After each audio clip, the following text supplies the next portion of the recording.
పితా పుత్ర పవిత్రాత్మ నామమున ఆమెన్.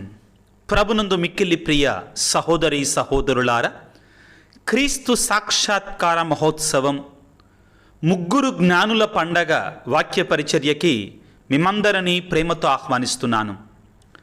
మత్తయి శుభవార్త 2వ అధ్యాయము 1వ వచనము నుండి 3వ వచనము వరకు, 10వ వచనము నుండి 11వ వచనము వరకు.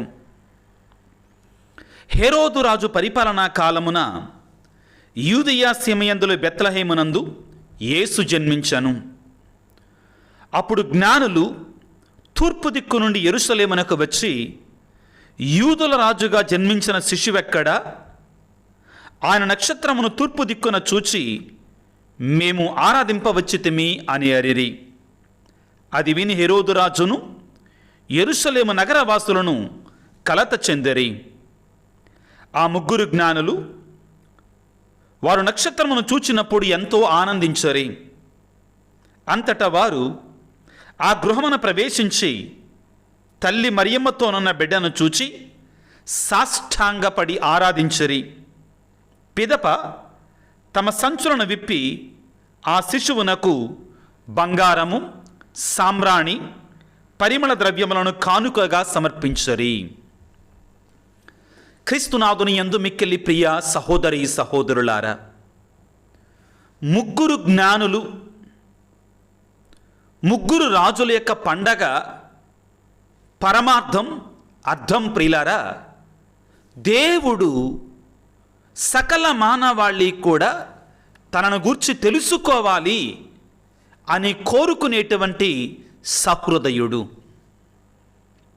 ఈ క్రీస్తు సాక్షాత్కార మహోత్సవంలో ఉన్న పరమార్థం ఏమిటి అంటే, దేవుడు తనను తాను కాలానుగుణముగా ఎరుకపరచుకుంటాడు మానవునికి. దేవుడు ఎల్లప్పుడూ కూడా ఈ ప్రయత్నాన్ని చేయటం ఆపలేదు. మానవుని యొక్క ధర్మం ఏమిటి అంటే, మానవుని యొక్క ప్రధానమైన ధర్మం ఏమిటి అంటే, దేవుని తెలుసుకోవాలని సత్యాన్వేషణ చెయ్యాలి, దేవుని కొరకై అన్వేషించాలి, దేవుని కొరకై వెదకాలి, దేవుని కనుగొనాలి. వ్యక్తిగతంగా ప్రియులారా, ఏదో సామూహికంగా అందరూ అంటున్నారు కట్ నేను వ్యక్తిగతంగా దేవుని తెలుసుకున్నానా, అనుభవపూర్వకంగా ప్రభువును నేను అనుభవించగలిగానా, ఇది ప్రధానమైనటువంటిది. ఎవరైతే నిండు మనసుతో సహృదయముతో దేవుని వెతుకుతారో వారికి దేవుడు దొరుకుతాడు. వెతికే వారికి దొరికేవాడు దేవుడు ప్రియులారా. దొరకాలని ఆశపడేటువంటి వాడు దేవుడు ప్రియులారా. కానీ మానవుడు ఏం చేస్తున్నాడంటే, ఈ దేవుడిచ్చినటువంటి అవకాశాన్ని తనను తెలుసుకోవటానికి దేవుడే స్వయంగా మానవుని దగ్గరికి వస్తే మానవుడు దేవుని తిరస్కరిస్తున్నాడు. కారణం, ఈ లోకమున ఆశని పాశాలు, ఈ లోకమున సంపదలు, ఈ లోకమున తన యొక్క వ్యక్తిత్వం తానే అడ్డంకిగా మారిపోతున్నాడు. ఒక కుటుంబంలో ప్రియులారా ఆర్థిక పరిస్థితులు సరిగా లేవు. కుటుంబం గడవటం చాలా కష్టంగా ఉంది. ఒకరోజు సాయంత్రం భార్యాభర్త ఇద్దరూ కూడా మాట రెట్టించుకున్నారు. ఆ విధంగా మాట పెరిగి భార్య, ఇక ఈ కుటుంబాన్ని నడిపించడం నా వల్ల కాదు, నువ్వు తెచ్చేటువంటి చాలనటువంటి డబ్బులతోటి, ధనంతో నేను ఈ కుటుంబాన్ని నడిపించలేను అని గట్టిగా వాదన వేసుకుంది.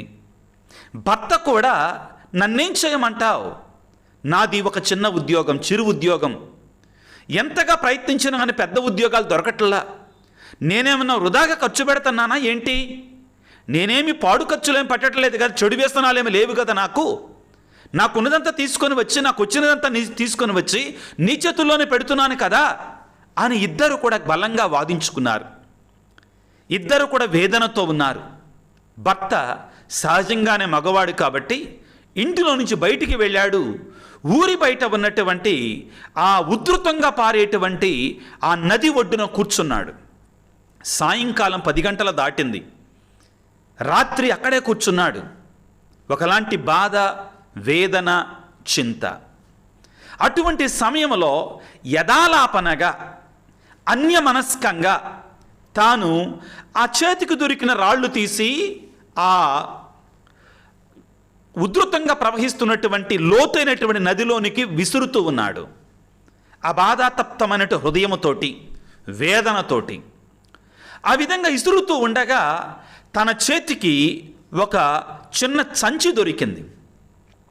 ఆ సంచిని ఆ రాత్రిపూట ఏమీ కనబడతలేదు. ఆ విధంగా తెరిచి ఒక్కొక్కటి అందులో ఉన్న రాళ్ళను కూడా విసిరి ఆ యొక్క నీళ్ళల్లో విసిరేస్తూ ఉన్నాడు. లోతైనటువంటి ఉధృతంగా ప్రవహిస్తున్నటువంటి నదిలో విసిరి వేస్తూ ఉన్నాడు.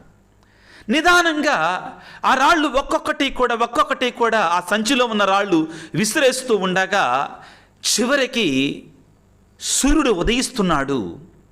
తన చేతిలో ఏమి విసిరేస్తున్నాడా అని ఒకసారి చూసేసరికి ఇంకేముంది, అవి దగదగా మెరుస్తూ ఉన్నాయి. ప్రిలారా, విలువైన, ఖరీదైన, అమూల్యమైనటువంటి వజ్రాలు. ఒక్కసారిగా అవక్కైపోయాడు. ఒక్కసారిగా తనను తాను నిందించుకోవటం ప్రారంభించాడు. అయ్యో, నేనెంత దుర్మార్గుణ్ణి, నేనెంత చెడ్డ పని చేశాను. దేవుడే స్వయంగా నాకు ఈ వజ్రాలను నా చేతికి తగిలేటట్లుగా చేసినా కానీ నేను వాటిని నా చేజేతులారా ఆ యొక్క నీళ్ళల్లోకి విసిరేశానే అని బాధపడి చివరికి ఒక 3 మిగిలితే వాటితో తాను జాగ్రత్త పడి కుటుంబాన్ని అభివృద్ధి చేసుకున్నాడు. క్రీస్తునాథుని యందు మిక్కిలి ప్రియ సహోదరి సహోదరులారా, ఈ వ్యక్తిని చూసినప్పుడు మనం వెంటనే మొదటిగా అనేది ఏంటంటే, అయ్యో, ఆ వ్యక్తి ఎంత పొరపాటు చేశాడే. దేవుడే స్వయముగా తనకి సంపదలు ఇస్తే, తన పేద పరిస్థితిని అర్థం చేసుకొని తన దగ్గరికి సంపదలు పంపిస్తే తాను చూడు ఏ విధముగా నదిలో విసిరేశాడే అని ఒక్కొక్క రకంగా ఆలోచించవచ్చు ప్రియులారా. కానీ సమస్త మానవాళి కూడా చేస్తుంది ఇదే. సకల మానవాళి కూడా చేస్తున్నటువంటిది ఇదే. దేవుడిస్తున్నటువంటి, దేవుని దరి చేరుకోవటానికి, దేవుని తెలుసుకోవటానికి, నిజమైన సంపద అయినటువంటి, సకల సంపదలకు మూలమైనటువంటి ఆయన్నే తెలుసుకోవటానికి, ఆయన పరమానందాన్ని పొందుకోవటానికి దేవుడే స్వయముగా తనను తాను ఎరుకపరచుకుంటుంటే మానవుడు ఆ అవకాశాన్ని పారవేస్తున్నాడు, కాలరాస్తున్నాడు, పట్టించుకోవటం లేదు. ప్రియులకు దేవుని బిడ్డలారా, ఈనాడు మనందరం గుర్తుంచుకోవాల్సింది ఏమిటి అంటే, దేవుడు తనను తాను ఎరుకపరచుకుంటూనే ఉంటాడు. దేవుడు ప్రియులారా ఎవరికి ముఖ్యంగా దొరుకుతాడు అంటే, నిండు మనసుతో, పూర్ణ హృదయముతో ఎవరైతే ఆయనని వెతుకుతారో అట్టి వారికి ఆయన తప్పక దొరుకుతాడు. పౌలు తిమోతికి రాసిన మొదటి లేఖలో 2వ అధ్యాయం 4వ వచనములో, మానవులందరూ రక్షించబడవలననియు సత్యమును తెలుసుకొనవలననియు దేవుని యొక్క కోరిక. దేవుని కోరిక ఏమిటంట? మానవులందరూ రక్షించబడాలి, సత్యమును తెలుసుకోవాలని దేవుని యొక్క కోరిక ప్రియులారా. అదేవిధంగా తిమోతికి రాసిన మొదటి లేఖ 2వ అధ్యాయం 6వ వచనములో, మానవాళి రక్షణ కొరకై దేవుడు తనను తాను అర్పించుకొనెను, మానవులందరూ రక్షించబడవలననే దేవుని కోరిక, ఆయన యుక్త సమయమున నిదర్శనమాయను. ప్రభునందు ప్రియులారా, ఇది దేవుని యొక్క బలమైనటువంటి, దృఢమైనటువంటి కోరిక. మానవులందరూ కూడా దేవుని తెలుసుకోవాలి అని. యోహాను సువార్తలో 1వ అధ్యాయం 12వ వచనములో ఏమని చెప్తుందంటే, దేవుడు తన వారి దగ్గరికి తాను వచ్చాడు, కానీ తనవారు ఏం చేశారట? తను తిరస్కరించారట పిల్లారా. యోహాను సువార్త 1వ అధ్యాయం 12వ వచనములో 11వ వచనములో, ఆయన తన వారి వద్దకు వచ్చను, కానీ తనవారే ఆయనను అంగీకరించలేదు. అదేవిధముగా ఆయనను అంగీకరించి విశ్వసించిన వారందరికీ ఆయన దేవుని బిడ్డలకు భాగ్యమును కలిగించను. క్రీస్తునాథుని యందు ప్రియులారా, ఈనాడు మనందరం కూడా ధ్యానించవలసిన అంశం ఏమిటి అంటే, మానవుడు అన్వేషించాలి. దేవుని కొరకే అన్వేషించాలి, దేవుని కొరకే తప్పించాలి, దేవుని కొరకే వెతకాలి. ఇది మన ధర్మం. నిరంతరం వెతుకుతూనే ఉండాలి దేవుని కొరకై, ప్రశ్నిస్తూనే ఉండాలి దేవుని కొరకై. ముగ్గురు జ్ఞానులు కూడా, ముగ్గురు రాజులన్నా జ్ఞానులన్నా కానీ వారు అందరిలాగానే వారు కూడా మనుషులే. వారు ఖగోళ శాస్త్రవేత్తలు, జ్ఞానులు. అటువంటి వారు మేమెందుకు నమ్మాలి, దేవుడు లేడు దెయ్యం లేదు అనలేదండి. వారు దేవుని తెలుసుకోవటానికి వారు సిద్ధముగా ఉన్నారు. They are with open mind to know God.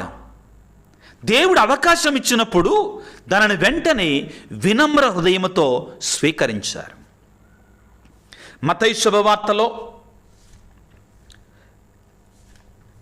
7వ అధ్యాయం 33వ వచనములో చాలా స్పష్టముగా ప్రియులారా తెలియజేస్తుంది. ఏమిటి అది? ముఖ్యంగా మత్తయి శుభవార్త 6వ అధ్యాయం 33వ వచనములో దేవుడు క్రైస్తవులమైన మనందరి కూడా యేసు ప్రభు కొండ మీద ప్రసంగంలో ఏమని చెప్తున్నాడు? మొదట ఆయన రాజ్యమును వెదకుడు, ఆయన నీతిని వెదకుడు, అప్పుడు అవన్నీ మీకు అనుగ్రహించబడును. క్రైస్తవుడు అనేటువంటి వాడు దేవుని యొక్క నీతిని గ్రహించటానికి వెతకాలి, తాపత్రయపడాలి, దేవుని గురించి తెలుసుకోవడానికి తప్పించాలి. మొదట ఆయన రాజ్యమును ఆయన నీతిని వెతకుడు, అప్పుడు అవన్నీ మీకు అనుగ్రహించబడును. ఈరోజు మనం ప్రశ్నించుకోవాలి, నాలో దేవుని కొరకై తపన ఉందా? నాలో దేవుని కొరకై ఆరాటం ఉందా? ద్వితీయోపదేశ కాండము 4వ అధ్యాయము 29వ వచనములో మోషే ప్రవక్త ఇశ్రాయేలు ప్రజలతో ఈ రీతిగా సెలవిస్తున్నాడు పిల్లారా. ఏమంటున్నాడు? ద్వితీయోపదేశ కాండము 4వ అధ్యాయము 29వ వచనములో, అక్కడ నుండి మీరు మీ ప్రభువైన దేవుని కొరకు వెదకుదురు, పూర్ణ హృదయముతో వెదకుదురేని అతనిని కనుగొందురు. చాలా సందర్భాలలో ప్రియులారా మనం ఏదో తూతూ మంత్రంగా, పేరుకు మాత్రమే క్రైస్తవులంగా దేవుని ఎరిగాను అని అనుకునే భ్రమలో ఉంటున్నామండి. మనం దేవుని తెలుసుకోవటానికి మనందరం తప్పించాలి.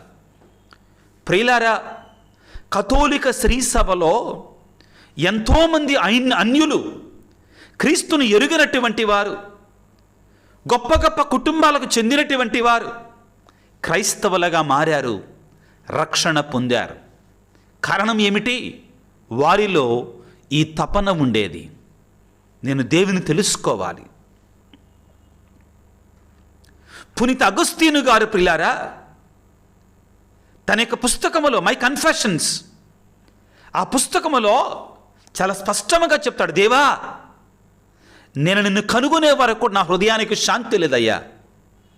My heart was restless until it found rest in it finds rest in you. నా హృదయానికి శాంతి లేదా, నిన్ను కనుగొనే వరకు కూడా నాకు శాంతి లేదు, సమాధానం లేదంటున్నాడు. ప్రియులకు దేవుని బిడ్డలారా, మానవులమైన క్రైస్తవులమైన మనందరము కూడా నిరంతరము కూడా వెతుకుతూనే ఉండాలి, దేవుని కొరకై అన్వేషిస్తూనే ఉండాలి, సత్యాన్వేషణ చేస్తూనే ఉండాలి. ఇది ఎప్పుడైతే ఆగిపోతుందో మనలో ఆత్మీయంగా మనం మరణించినటువంటి వారితోటి సమానం. ప్రియులకు దేవుని బిడ్డలారా, ఇదిగో మత్తయి శుభవార్త 7వ అధ్యాయం 8వ వచనములో వాక్యం బోధిస్తూ ఉంది. ఏమంటుంది? వెదకుడు మీకు దొరుకును, వెదకిన ప్రతి వానికి దొరుకును అంటున్నాడు. ఏం వెతకాలి, ఏం అడగాలి? ప్రభు అంటారు, అడుగుడి మీకు వసకబడును, వెతకుడి మీకు దొరుకును, తట్టుడి మీకు తెరువబడును అంటున్నారు. ఏం వెతకాలి, ఏం అడగాలి, ఏం తట్టాలి? దైవ జ్ఞానము కొరకై, దేవుని కొరకై మనం వెతకాలి, మనం అడగాలి, మనం తట్టాలి. ప్రియులారా, ఇదిగో ఇది మనం చేయాల్సినటువంటిది. ప్రభు అంటారు లూకాసు వార్తలో ఏం అడగాలి ఏం వెతకాలి గురించి ప్రియులారా ఏమంటారంటే, మీరు దేవుని అడిగినచ్చు ఇంకా ఎంతగా పరిశుద్ధాత్మను వసగును అన్నప్పుడు మనకు అర్థమవుతుంది మనం వెతకాల్సింది యహలోక సంబంధమైనటువంటివి కాదు. మత్తయి 6:33 మనం చదువుకున్నట్లుగా మొదట మీరు ఆయన రాజ్యమును నీతిని వెదకుడు. యెషయా గ్రంథం 55వ అధ్యాయం 6వ వచనంలో ప్రియులారా, ఎవరైతే పూర్ణమైన మనసుతో వెతుకుతారో వెదికే వారికి దేవుడు చేరువలోనే ఉన్నాడు. వెదికేటువంటి వారికి దేవుడు చేరువలోనే ఉన్నాడు. చివరిగా ప్రియులారా, ఇదిగో ఇర్మియా గ్రంథం 29వ అధ్యాయం 13వ వచనములో చాలా స్పష్టంగా ప్రియులారా దేవుడు అంటాడు ప్రారంభంలో, ఇదిగో మీ కొరక నేను గొప్ప పథకాలు రచించాను అని పలికి, ఆ తరువాత అప్పుడు మీరు నన్ను వెదకెదరు నేను మీకు దొరికెదను అంటాడు పిల్లారా. అప్పుడు మీరు నన్ను వెదకెదరు నేను మీకు దొరికెదను అంటాడు. ఇర్మియా గ్రంథం 29వ అధ్యాయం 12వ వచనం నుంచి, అప్పుడు మీరు నాకు మొరపెట్టి ప్రార్థన చెయ్యుదురు నేను మీ మనవిని ఆలకింతును. ఆ తర్వాత చాలా ముఖ్యమైన మాట వస్తుంది, మీరు పూర్ణ హృదయముతో నన్ను వెదకుదురు నేను మీకు దొరుకుదును. చాలా ముఖ్యమైన మాట. ఆత్మ పరిశీలన చేసుకోవాలి. ఈ రోజున ముగ్గురు జ్ఞానులు కూడా చేసింది ఏమిటి? దేవుని కొరకై వెదకారు, అన్వేషించారు. వారు మామూలు మనుషులు కారండి. వారు ఖగోళ శాస్త్రవేత్తలు, వారు జ్ఞానులు, వారు రాజులు.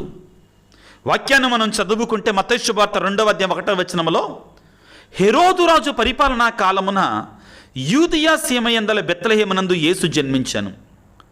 అప్పుడు జ్ఞానులు తూర్పు దిక్కు నుండి యెరూషలేమునకు వచ్చరి ప్రభువును వెతుక్కుంటూ వచ్చారు. ఎవరు వారు? సామాన్యమైనటువంటి వారు కారు. ఎందుకు నేను పదే పదే వారు సామాన్యమైనటువంటి వారు కాదు అంటున్నానంటే, వారు తెచ్చినటువంటి కానుకలు దానిని మనకు తెలియజేస్తున్నాయి. బంగారము, సాంబ్రాణి, పరిమళ ద్రవ్యము. బంగారము ఆ రోజుల్లో చాలా ఖరీదైనటువంటిది. రాజుల వద్ద మాత్రమే ఉండేది, జ్ఞానుల వద్ద మాత్రమే ఉండేది. అదేవిధంగా పరిమళ ద్రవ్యము చాలా ఖరీదైనటువంటిది. దీనిని గురించి మనం యోహాను సువార్త 12వ అధ్యాయంలో ఎప్పుడైతే యేసు ప్రభువు లాజరు ఇంటిలో భోజనానికి కూర్చున్నప్పుడు మరియమ్మ తన యొక్క పాదాలని విలువైన జటామాంసి పరిమళ ద్రవ్యముతో అభిషేకించినప్పుడు, ఇంత విలువైన పరిమళ ద్రవ్యాన్ని వృధా చేస్తున్నది ఆయనని మనకి ఆ యొక్క యూదా ఇస్కారియోతు మాట్లాడుతూ మనం తెలుసుకుంటాం. దానిని బట్టి ఈ పరిమళ ద్రవ్యం చాలా విలువైనటువంటిది. సాంబ్రాణి కూడా అదేవిధంగా దేవునికి ఎంత ఖరీదైన సమర్పించేటువంటి వారు ఆ రోజుల్లో ప్రియులారా. కాబట్టి వారు సామాన్యమైనటువంటి వారు కారు. అయినా కానీ వారికి దేవుని తెలుసుకోవాలి, దేవుని దగ్గరికి వెళ్ళాలి, దేవుని దగ్గర చేరుకోవాలి అనే తాపత్రయం వారిని దేవుని వద్దకు నడిపించింది ప్రియులారా. బైబిల్ గ్రంథంలో మనం చాలామందిని చూస్తుంటాం ప్రియులారా. చాలామంది ప్రభువుని వెదికారు, కనుగొన్నారు, ప్రభువు కొరకే తప్పించారు, దేవుని తెలుసుకున్నారు పిల్లారా. ఇది మనం కూడా ప్రయత్నం చేయాలి.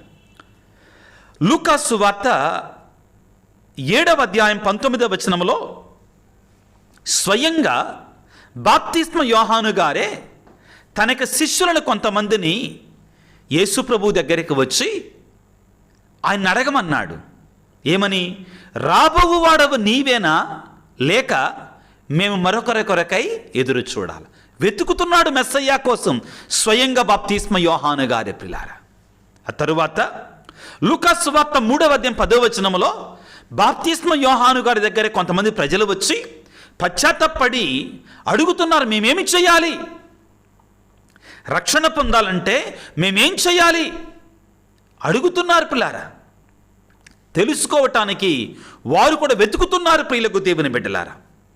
అదేవిధంగా లూకాసు వార్త 18వ అధ్యాయము 18వ వచనములో ఒక యువకుడు ప్రభువు దగ్గరికి వచ్చి, అయ్యా నిత్య జీవం పొందుటకు నేనేం చేయాలి అడుగుతున్నాడు, వెతుకుతున్నాడు, ప్రయత్నిస్తున్నాడు నిత్య జీవము కొరకై. ఆ తరువాత లూకాసు సువార్త 10వ అధ్యాయం 25వ వచనములో ఒక ధర్మశాస్త్ర బోధకుడు ప్రభువు దగ్గరికి వచ్చి నిత్య జీవితం పొందుటకు మేమేమి చేయాలి అడుగుతున్నాడు, అన్వేషిస్తున్నాడు, ప్రశ్నిస్తున్నాడు ప్రిలారా. ఇది చాలా ముఖ్యమైనటువంటిది ప్రిలారా. ఏ వ్యక్తి అయితే తన జీవితంలో ప్రశ్నించటం ఆపివేస్తాడో ఆ వ్యక్తి ఆత్మీయంగా లౌకిక పరంగా ఎదుగుదలని ఆపివేసినట్లే. సోక్రటీస్ని ఎందుకు చంపారు? జైల్లో పెట్టి ప్రిలారా. ప్రశ్నించమన్నాడు అన్నిటినీ కూడా, ప్రశ్నించండి అన్నిటినీ కూడా అని ప్రోత్సహించాడు. హూ అమాయ్, నేనెవరని? కొంచెం లోతైనటువంటి అర్థంతో కూడినటువంటి సందేశం ప్రిలారా. నేనెవరని ప్రశ్నించాలి.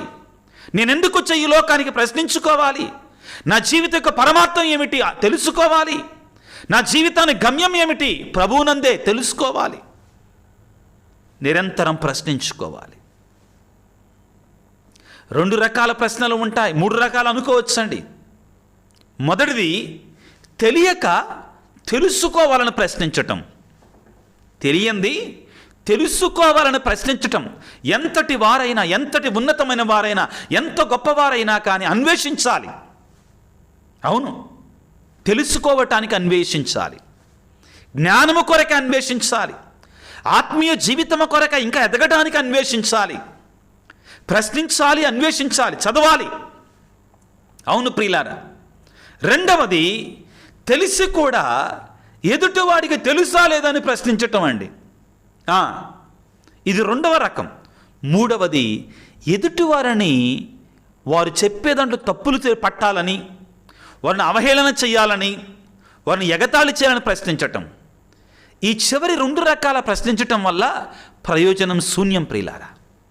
మొదటి రకం ఎంత గొప్పవాడైనా కానీ ఇంకా తెలుసుకోవాలి అని దీనత కలిగి తనను తాను తగ్గించుకున్నటువంటి వాడికి ఎరుకపరచబడతాయి.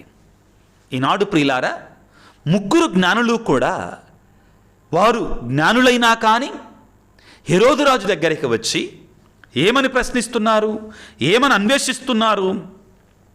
మత్తయి శుభవార్త 2వ అధ్యాయం 1వ వచనములో, హెరోదు రాజు పరిపాలనా కాలమున యూదయా సీమయందల బెత్లెహేమునందు యేసు జన్మించెను. అప్పుడు జ్ఞానులు తూర్పు దిక్కు నుండి యెరూషలేమునకు వచ్చి, యూదుల రాజుగా జన్మించిన శిశువెక్కడా ప్రశ్నిస్తున్నారు, అన్వేషిస్తున్నారు. ప్రియులారా, వారు 3 జ్ఞానులు, 3 కూడా రాజులు అని చెప్తుంటారండి. అది చలికాలం. మనకి ఎలాగ తెలుస్తుంది చలికాలం అని అంటే, గొల్లలు రాత్రిపూట చలిమంట కాస్తూ ఉండగా దేవుని యొక్క దూత వారికి కనబడింది అని మన లూకాసు సువార్త 2వ అధ్యాయంలో మనం చదువుకుంటాం. దానిని బట్టి చలికాలం. వారి యొక్క సుఖాన్ని విడిచిపెట్టారు, వారి యొక్క సంపదలు విడిచిపెట్టారు, వారి యొక్క రాజ్యాలు, వారికి ఉన్న సకలాన్ని విడిచిపెట్టారు. దేవుని తెలుసుకోవటానికి దేవుడిచ్చినట్టు ఆ చిన్న క్లూ, ఆ నక్షత్రాన్ని పట్టుకొని దేవుని తెలుసుకోవటానికి అన్వేషించటం మొదలుపెట్టారు పిల్లారా. ఈ లోకములో ప్రియులారా, కొంతమంది గొప్ప గొప్ప విషయాల కొరకై తపిస్తూ ఉంటారు, అన్వేషిస్తుంటారు. కొంతమంది తక్కువ రకపు విషయాలతోటి తృప్తి చెందుతారు. కొంతమందికి ప్రియులారా, ఆ రోజు బిర్యానీ దొరికితే చాలు, ఇంక వాళ్ళు హ్యాపీ, అంతే. అదే వాళ్ళకి ఇంకా కడుపే పరమాత్మ. కడుపే పరమాత్మ అండి. కొంతమందికి డబ్బే పరమాత్మ, కొంతమందికి డబ్బే పరమాత్మ, ధనమే సర్వస్వం ప్రియులారా. ఇంకొంతమందికి డబ్బు ఉంటే చాలు, ఇంకేం అవసరంలా. ఏ పాడు పని చేయటానికైనా కానీ వాళ్ళు సిద్ధమే. వాళ్ళు వెతికేది ఇంకా డబ్బు కోసం మాత్రమే. కొంతమంది ప్రియులారా ఇంకా ఉన్నతంగా బంధాలు, బంధుత్వాల కొరకే వెతుకుతుంటారు, బంధాలు, బంధుత్వాల కొరకే అన్వేషిస్తుంటారు. ఇంకా కొంతమంది ప్రియులారా జ్ఞానము కొరకే అన్వేషిస్తుంటారు. వారికి ఉన్న సమయాన్ని పుస్తకాలు చదవటం కొరకై అన్వేషిస్తుంటారు. ఉన్నతమైంది అన్నిటికంటే కూడా ఇప్పుడు నేను చెప్పబోయేది దేవుని కొరకై అన్వేషించటం. దేవుని కొరకై అన్వేషించటం ప్రియులారా, తెలుసుకోవాలని తపన చెందటం, దేవునికి ఇంకా దగ్గర కావాలని ఆశపడటం, ఆరాటపడటం.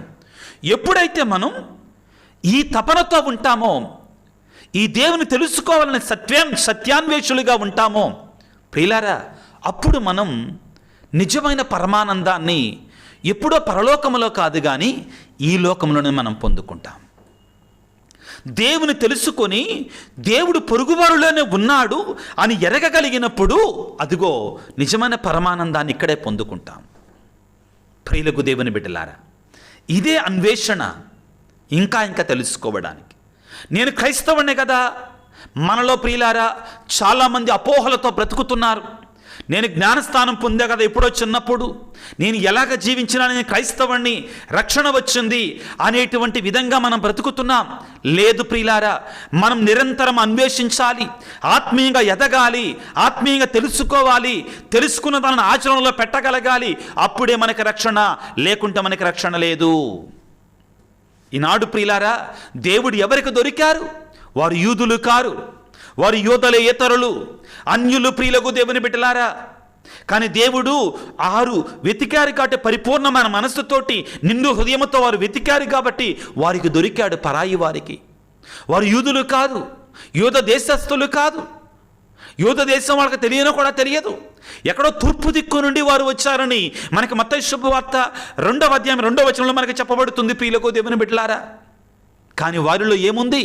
దీనత ఉంది, తగ్గింపు ఉంది, దేవుని తెలుసుకోవాలని ఆరాటం. ప్రియులకు దేవుని బిడ్డలారా, ఒక మహా గొప్ప తెలుగు కవి చెప్పినట్లుగా ఒక 2 రోజులు పస్తైనా ఉండిగానే ఒక పుస్తకాన్ని కొనుక్కోమన్నాడు. ఎందుకని? జ్ఞానాన్ని గురించి. ప్రభునందు ప్రియులకు దేవుని బిడ్డలారా, అన్నిటికంటే మించిన జ్ఞానం దైవ జ్ఞానం. దీని కొరకే మనం తప్పించాలి.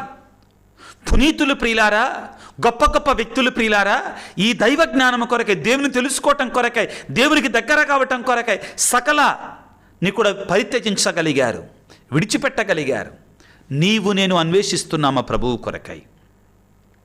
ఏం దొరుకుతుంది మనకి దేవుని అన్వేషిస్తే? దేవుని కొరకే తప్పిస్తే, దేవుని వెతికితే మనకేం దొరుకుతుంది? ఈ 3 జ్ఞానులకు ఏమైతే దొరికిందో అదే మనకి దొరుకుతుంది. ఏం దొరికింది? మత్తయి శుభవార్త 2వ అధ్యాయము 10వ వచనములో, వారు నక్షత్రమును చూచినప్పుడు ఎంతో ఆనందించరి, పరమానంద భరితులైతరి. ఇంకేం కావాలి ప్రియులారా? ఒక ఆనందం ఉంటుంది ప్రియులారా, ఒక రకమైన ఆనందం ఉంటుంది. అది భోజనాన్ని బట్టో, సంపదలను బట్టో, లేకపోతే బంధుత్వాలను బట్టో కాదండి. అది దైవికమైన పరమానందం. ఇహలోకములోనే ఉండి దాన్ని అనుభవించగలం. అది ఎవరు పొందుకోగలరంటే దేవునితో మమేకమైనటువంటి వారు మాత్రమే పొందుకోగలరు పిల్లారా. ఇది అందరికీ అర్థమయ్యేది కాదు పిల్లారా, ఇది అందరికీ అర్థమయ్యేటువంటిది కాదు. ఇహలోక పంతాలు, పట్టింపులు, పగలు, ద్వేషాలు, ఒక చిన్న తోటివాడి మీద, తోటివానికి హాని చేయగానే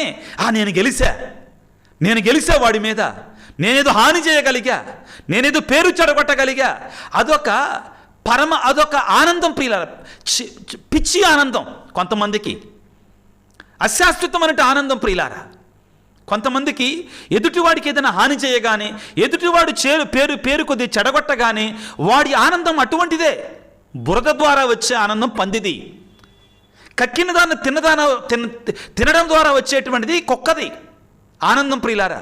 కానీ క్రైస్తవులమైన మనం ప్రియులారా, దేవుని పొందుకోవటంలో, దేవుని ఎరగడంలో వచ్చేటువంటి శాశ్వతమైన పరమానందాన్ని మనం పొందుకోగలగాలి. అది 3 జ్ఞానులు మనకు తెలియజేసేది. దేవుని తెలుసుకోవటం, ఆ ప్రభువు దగ్గర కావటం ద్వారా మనకు వచ్చే పరమానందం. క్రైస్తవులంగా ప్రియులారా, మనం ఏం చెయ్యాలి? ఎలా వెతకాలి దేవుని కొరకై అంటే మోషే మనకు నేర్పిస్తున్నాడు. నిర్గమకాండం 33వ అధ్యాయం 18వ వచనంలో మోషే దేవుని దగ్గరికి వెళ్ళి, అయ్యా నన్ను నీ తేజస్సు చూడనివ్వయ్యా, నన్ను నీ తేజస్సుని చూడనివ్వు, నువ్వు చూసి బ్రతకలేవు, అయినా పర్లేదు నేను చూస్తా చిన్నపిల్లవాడిలాగా. ఆ తృష్ణ, ఆ కోరిక ఏంటి? మోషే కోరిక ఏంటి? నేను దేవుణ్ణి చూడాలి, చూస్తా, నాకు కావాలి. అదే ఆయన వెతుకులాట, దేవుని చూడాలని, ఆయన పరమానందాన్ని పొందుకోవాలని. ఆ తరువాత ఫిలిప్పు గారు, అపోస్తలుడైన ఫిలిప్పు గారు యోహాను సువార్త 14వ అధ్యాయం 8వ వచనంలో, అయ్యా మాకు తండ్రిని చూపయ్యా, కోరిక, తెలుసుకోవాలని తపన, తండ్రిని చూడాలని ఆశ, ఆ తపన మనలో ఉందా? సొలొమోను మహారాజు దగ్గరికి వచ్చి దేవుడి దర్శనంలో నీకేం కావాలంటే అది కోరుకో ఇస్తా అంటే, నాకు సంపదలు వద్దయ్యా, నాకు నీ జ్ఞానాన్ని ఇవ్వయ్యా. దేని కోరుకున్నాడు? దేనికోసం తప్పించాడు? దైవ జ్ఞానము కొరకే తప్పించాడు. ప్రియులకు దేవుని బిడ్డలారా, నీవు నేను దేవుని కొరకే వెతుకుతున్నామా? క్రైస్తవులంగా మనం ఏ విధంగా దేవుని వెతకగలం? దేవుడిచ్చిన ఈ పరిశుద్ధ బైబిల్ గ్రంథాన్ని రోజు చదవాలి, తెలుసుకోవాలి, వెతకాలి దేవుని కొరకై, దేవుని అన్వేషించాలి. బైబిల్ గ్రంథంలో ప్రియులారా, అన్వేషించకుండా ఎలా తెలుస్తుంది? ఈ వెతకకుండా ఎలా తెలుస్తుంది? చదవకుండా ఎలా తెలుస్తుంది? వినకుండా ఎలా తెలుస్తుంది? అన్వేషించు, దేవుని కొరకై వెతుకో. ఇంకా ఇంకా అది అనంతమైనటువంటిది ప్రియులారా. నా జీవితకాలం అంతా కూడా బైబిల్ చదివినా కానీ ఇంకా దేవుడు నాకు కొత్త విషయాలు బోధిస్తూనే ఉంటాడు. అందులోనే పరమానందం. ఇర్మియా ఏమంటాడు? యెహెజ్కేలు ఏమంటాడు? దేవా, నీ వాక్కును నేను భుజించగా అది నాకు తేనె కంటే మధురముగా ఉన్నదయ్యా. ఈ ఆనందము, ముగ్గురు జ్ఞానులు పొందినటువంటి ఆనందం, దేవుని దగ్గరికి వెళ్ళి అన్వేషించి తెలుసుకున్న తర్వాత, కనుగొన్న తర్వాత వెదికేటువంటి వారికి దొరికేటువంటి వాడు ఆయన. దొరికినట్టు పరమానందం అది. దాన్ని వెదికినప్పుడు దొరికితే వచ్చేట పరమానందం ప్రియులారా. నీ వాక్కును నేను భుజించగా నాకది తేనె కంటే మధురముగా ఉన్నదని పలుకుతున్నాడు. ప్రతిరోజు పూజలో పాల్గొని, ఆదివారం దివ్యబలి పూజలో పాల్గొని, ఆ క్రీస్తునాథునిలో, ఆ దివ్య సప్రసాదములో ప్రభువుని వెతుకో. ఆ ప్రభు రక్తములో ప్రభువుని వెతుకో. దేవుడున్నాడు, వెతుకో. ఈ వెతికేటప్పుడు కొన్ని సందేహాలు వస్తాయి. నిజాయితీతో కూడిన సందేహాలను దేవుడే నివృత్తి చేస్తాడు. చరిత్ర మనకి చెబుతుంది. వెదకాలి ప్రియులారా, తపనతో వెదకాలి, వాక్కులో వెదకాలి, ఆరాధనలో వెదకాలి. ప్రభువు కొరకై తప్పించాలి ప్రియులారా. నీ ప్రవర్తనలో దేవుని వెతుకో. నీ ప్రవర్తనలో దేవుని వెతుకో. నేను చేసేది దేవుని చిత్తానుసారమా కాదా? ప్రతిసారి ప్రశ్నించుకోగలగాలి. ముగ్గురు జ్ఞానులు ప్రశ్నించారు. యూదుల రాజుగా జన్మించినటువంటి శిశువెక్కడా? వేల కిలోమీటర్ల ప్రయాణం చేశారు, చలికాలం త్యాగం చేశారు. ఈ వెతుకులాటలో పునీతులు ఈ సంపదలు, ఈ సుఖాలు, వీటన్నిటిని కూడా విడిచిపెట్టగలిగారు. దేవుడు ప్రియులారా ఈరోజు అన్యులకు తనను తాను ఎరుకపరచుకుంటున్నాడు. యూదులు అక్కడే ఉన్నారు, ఆ చుట్టుప్రక్కలే ఉన్నారు, కానీ ఆ సంపదని కనిపెట్టలేకపోయారు. అన్యులు వచ్చారు, ఎక్కడో దేశాల నుంచి వచ్చారు. వెదికేటువంటి వారికి దొరికే దేవుడు ప్రియులారా. వెదుకు వారికి దొరికే దేవుడు. దొరుకుతానని అంటున్నాడు దేవుడే స్వయముగా, చాలా స్పష్టంగా. సామెతల గ్రంథము 8వ అధ్యాయం 17వ వచనములో చాలా స్పష్టంగా దేవుడు అంటాడు, పిల్లారా, నన్ను ప్రేమించు వారిని నేను ప్రేమింతును, నన్ను వెదకు వారికి నేను దొరుకుదును. పూర్ణ హృదయముతో నన్ను వెదకు వారికి నేను దొరుకుదును. వెదకి ఆ దేవుణ్ణి నీవాడిగా చేసుకో, నీవాడిగా చేసుకో. వాక్యము చదువు, వెదుకు దేవుణ్ణి. దివ్యబలి పూజలో పాల్గొని ఆ దివ్య సప్రసాదముల ప్రభువుని వెతుకో. ఉన్నాడు అందులో, చూడు. నీ క్రియలలో, నీ కార్యాలలో, నీ పనులలో వెతుకు దేవుని. పేదలలో, పొరుగువారిలో దేవుని వెతుకో. ఎక్కడ అవసరం ఉంది? అవును ప్రియులారా, దేవుని వెతుకో. దేవుడు దొరుకువాడై ఉన్నాడు. చాలా పరమార్థంతో కూడినటువంటిది పిల్లలు. ముగ్గురు జ్ఞానులు మనకి మామూలు విషయాన్ని నేర్పించటంలా. ప్రభువుని వేడుకుందాం ఈ రోజున. దేవా, మాలో ఆ తపన రగిలించయ్యా, మాలో అగ్నిని కలిగించయ్యా. ఇహలోక సంబంధమైనటువంటి చిన్న చిన్న విషయాల కొరకై, తుచ్చ తుచ్చమైన విషయాల కొరకై ప్రభు అంటాడు, చింతల వంతలతో మీ సమయాన్ని వృధా చేసుకోమాకండి. మొదట మీరు ఆయన రాజ్యమును నీతిని వెతకుడు. ఆయన రాజ్యమును నీతిని వెతకుడు. అప్పుడు మిగిలినవన్నీ కూడా మీకు అనుగ్రహించబడతాయి. మిగిలినవన్నీ కూడా మీకు అనుగ్రహించబడతాయి. కొద్ది ఉండదు. ఎందుకంటే దేవుడే మనవాడవుతాడు. వెదికే వారి యొక్క వాడైపోతాడు. తల్ల వంచి ప్రార్థన చేసుకున్నాను, దేవా నాలో ఆ తపన రగిలించయ్యా, ఆ కోరిక రగిలించయ్యా, నిన్ను వెదకటానికి నా సమయాన్ని వినియోగించినట్లుగా నాకు సహాయం చేయి తండ్రి అని తలలో వంచి వేడుకుందాం. సర్వశక్తిమంతుడా, ప్రేమామయుడా, నీకు స్తోత్రాలు, వందనాలు. ఈనాడు ముగ్గురు రాజులు, ముగ్గురు జ్ఞానుల యొక్క పండగని మేము కొనియాడుతుండగా వారు ఎంతో తపనతో కోరికతో ప్రభువా నిన్ను వెదకారు. ప్రభువా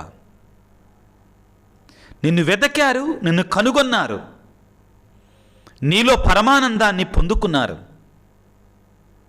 భక్తుడు పాడినట్టుగా జగమంతా వెతికాను, సర్వజనులను అడిగాను, చివరికది నీలోనే కనుగొన్నాను. ప్రభువా నా దేవా నాకు నేర్పించయ్యా, నిన్ను వెదకటంలో ఉన్న పరమానందం, నిన్ను కనుగొనటంలో ఉన్న నిత్యానందము నాకు తెలియజేయి తండ్రి. ఓ ప్రేమగల తండ్రి, మాలో ఎంతోమంది ఇదిగో నేను క్రైస్తవుణ్ణి, జ్ఞానస్నానం పొందాను అని అనుకొని మోసపోతున్నాం. మాలో ఈ వెతుకులాట లేదయ్యా నీ కోసం, మాలో ఈ తపన లేదయ్యా నీ కొరకై, ఈ పరమానందము కొరకై మాలో ఈ వెతుకులాట లేదు తండ్రి. మాకు నేర్పించండి ప్రభువా. అదేవిధంగా ఈనాడు ప్రత్యేకమైన రీతిలో ప్రభువా ఎవరైతే బిడ్డలు వేదనతో, బాధలతో, కష్టాలతో, కన్నీళ్లతో ఉన్నారో వారిని మీరు సందర్శించండి. చిన్నారి బాలయేసుగా సందర్శించండి. వారి కుటుంబాలలో పరమానందాన్ని నింపమని, మా కోసం ప్రార్థన చేయండి అని అడుగుతున్నటువంటి వారందరిని దీవించమని మా ప్రభు అయిన క్రీస్తు ద్వారా వేడుకొనుచున్నాము తండ్రి. ఆమెన్. ప్రభువు మీతో ఉందురుగాక, మీ ఆత్మతో ఉందురుగాక. సర్వశక్తి గల సర్వేశ్వరుడు పిత, పుత్ర, పవిత్రాత్మ మిమ్మందరిని చల్లగా దీవించి ఆశీర్వదించి కాపాడుదురుగాక. God bless you. దేవుడు మిమ్ము దీవించుగాక. ఆమెన్.